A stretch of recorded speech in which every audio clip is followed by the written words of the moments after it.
The Monster of Eastmoor Village. Have I told you the one about the Monster of Eastmoor Village?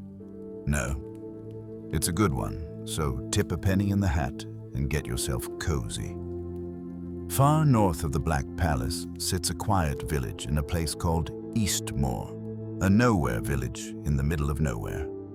It sits at the very edge of the kingdom with its back to the great no-man forest. Do you know why it's called the no-man forest? Because no man has ever returned. Ha! True enough. It's a nice defense to have. You'll always be sure that bandits or soldiers will never attack from that side, but the downside is having those creatures which inhabit the woods living so close by. Inevitably, one such creature came crawling out and made its way into the village. Some of the villagers heard the moving of earth in the night, the sound of a huge upheaval, something too frightening to risk investigating in the darkness. So in the safety of sunlight the next day, the townsfolk discovered to their horror that a giant hole the size of a hut had been drilled into the earth, slap bang in the middle of their town. Blood could also be seen tracing the claw-dug path deep into the ground. It was later discovered that someone was missing. The innkeeper realized the town drunk was absent from his daily pilgrimage to the bar. Grim looks were exchanged in light of the news and what it indicated. Fear roiled around the town as the people wondered who would be next to suffer this mysterious, grisly fate. The town's headman made the quick decision to send word to the capital, asking for help with this terrible uninvited guest. Unfortunately, the kingdom denied their request. So, fearing the creature would begin taking more of the townsfolk, they left produce next to the hole as a substitute, and to their luck, it worked. The problem now was that this beast was especially voracious, and so the village would not be able to make tribute to the kingdom as they were left with barely enough food to feed themselves. After word of this was sent to the kingdom, a hunter was soon assigned and sent to the not-so-quiet village of Eastmoor. The man was a seasoned hunter and came with a versatile toolkit of terrible-looking weapons. He scouted the creature's hole, but couldn't deduce what kind of monster it was exactly from above ground. So, being cautious, he took with him his so-called all-rounders, sword and pistol. Down into the dark hole he went, torch in one hand and pistol in the other.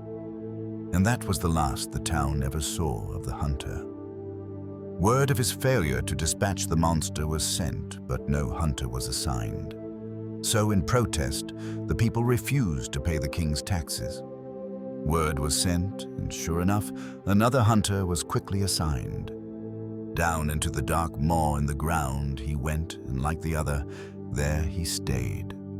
Then a few more came and went, all of them barely having introduced themselves before succumbing to some unseen horror below the earth. The king's vizier was apparently outraged by this news. The king's wars were not cheap, and so having a village abstain from tribute and taxes was unacceptable. He was well aware of the sunk cost fallacy, but he desperately needed to resolve this situation, so he looked to more underhanded approaches. He hired a beast man. He knew doing business with such abominations was outlawed, but he also knew of their effectiveness in these matters, and this situation called for some rule-bending. A monster to kill a monster, the vizier thought to himself. So through some illicit back channels, a beast man was hired and assigned the task of dispatching Eastmoor's monster. In short order, the beast man made his way to the village.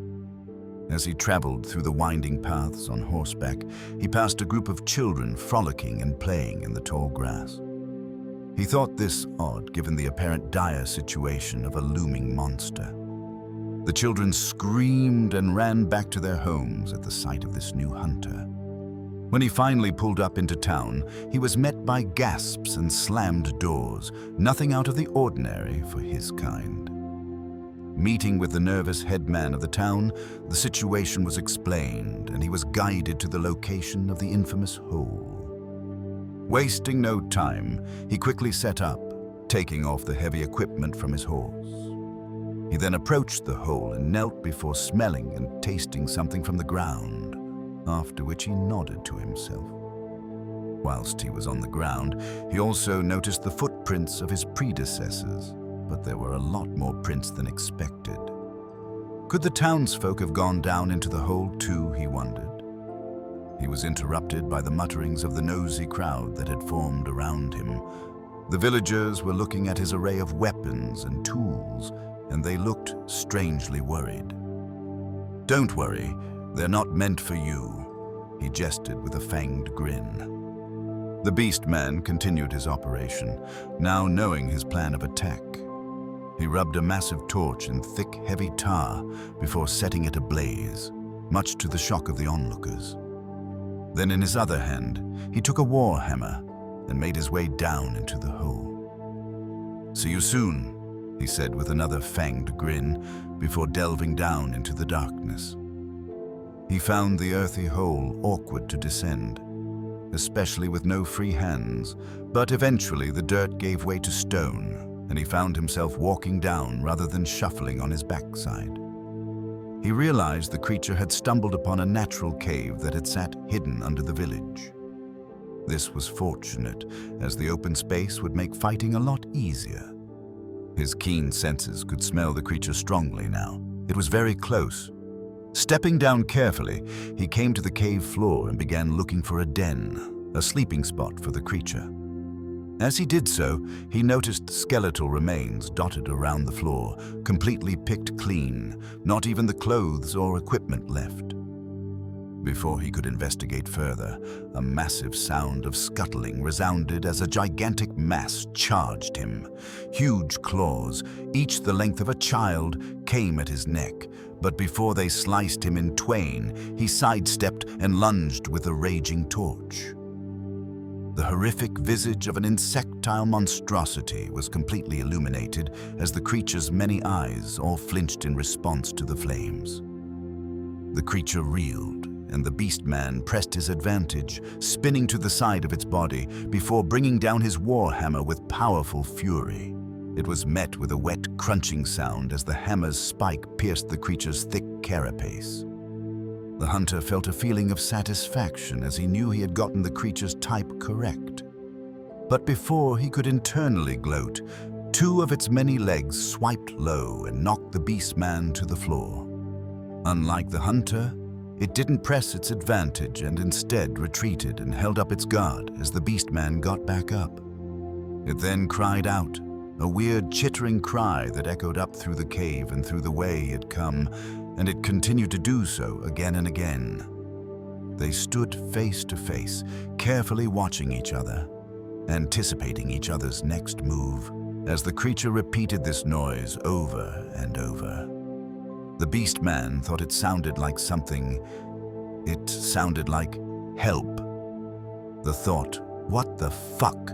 had only just passed through the beast man's mind when the entire cave was lit up with a flash and a bang, followed by the smoky smell of gunpowder.